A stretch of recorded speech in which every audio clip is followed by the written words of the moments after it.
So it's Sunday, around 6 o'clock, and we have completed the valley.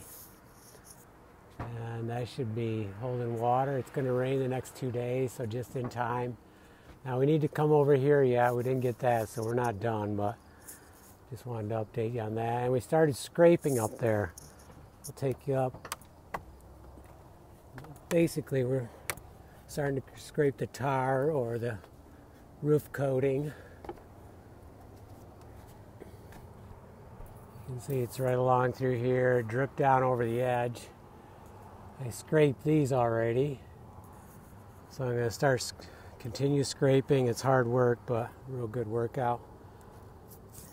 And then we need to get building our ladder so we can get over there, and then we can start this top edge. That'll be exciting, lots of fun. We're a ways up in the air, so it's kind of cool. Get a great view. I can see Amy and the dogs down there. Neighbors. And we're up high enough we can see across the other side. Okay, back at it.